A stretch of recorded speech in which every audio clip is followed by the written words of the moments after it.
We're back here on Fox 51 today. Don Martin is here, Tyler PD, as well as John Moore with Smith County. It's a pleasure to have both of you gentlemen here. And Thank you. Don, as you and I were talking in the break, there are really 4 dates out there that everybody kind of knows. There's going to be a little extra scrutiny out there, and rightfully so. Right. Everybody wants to have fun this Memorial Day weekend, but it's about having safe fun. Thus, we implemented a few years ago this No Refusal DWI campaign. Give us a little background, Don, about how all this started. Well, it started back in 2008, and basically no refusal means that if you get arrested for DWI, once a breath test or blood is offered, if you refuse that, we have judges that are on call, and we will go get a warrant for their blood, and then we'll forcibly take their blood if they don't want to give it. That's done at the Smith County Jail or at the hospital through a licensed nurse. So therefore, we'll have a better concrete case in court when we have the results of the blood. You know, we hear this all the time, Don, from DPS and TxDOT saying, you know, it's not the least sober driver, the less drunk driver. It's someone who is completely sober who's driving if you are out having fun. So I know Tyler PD will be out here within the city working hard on this, and John, to bring you guys in, Smith County will be out in droves as well this weekend. I know you're going to see a lot of people out there. How serious is this an issue for Smith County?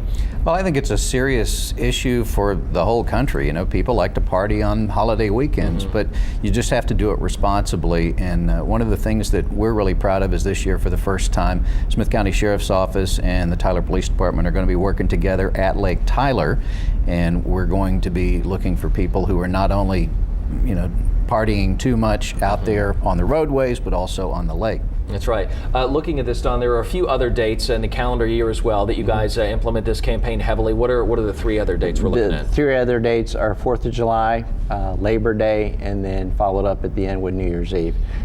In looking at the statistics, the Memorial Day holiday, it seems to be the most that we actually arrest the most DWIs. Okay. We average around 29 to 30 arrests over the weekend, and then 3, 4 to 5 to 6 people actually refuse that we've seen in the research. So like John said, drink responsibly. Don't get out there. An average DWI can cost you anywhere from $2,500 to $5,000.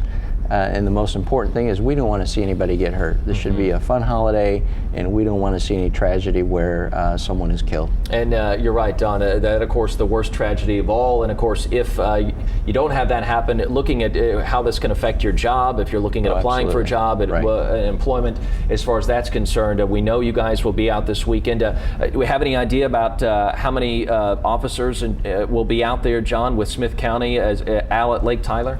Well, since January 1, Sheriff Smith has added more deputies on patrol in general, and we will have more, even more, this particular weekend because it's a holiday weekend. But I also want to remind people that DPS, as well as Tyler PD, Smith County Sheriff's Office, we're looking for people not wearing their seatbelt. It's click it or ticket. Okay. So make sure that the kids are in a proper seat in the vehicle. Make sure that you're wearing your seatbelt too. Okay. Don, is there a good place where people can go and get some more information about this particular campaign? Well, they can contact me at the police department. They contact any agency. All the agencies in the Smith County area are participating. And again, we just encourage everyone that if you feel like you've had too much to drink, then don't get behind the wheel. Get a taxi cab, have a friend drive you, spend the night somewhere. Just don't get behind the wheel because we're out there looking. And another really good thing is it's just not law enforcement. We get calls every day from the citizens saying, hey, I think I'm following a DWI driver. They'll stay with them until we get there and we get them pulled over, and a lot of times they are. So a lot of kudos to the public for getting involved and looking for DWI drivers as well. Okay, Don Martin, John Moore, thank you, gentlemen. We appreciate Happy Memorial Day weekend to you both. We appreciate you stopping by here this morning. Up next here.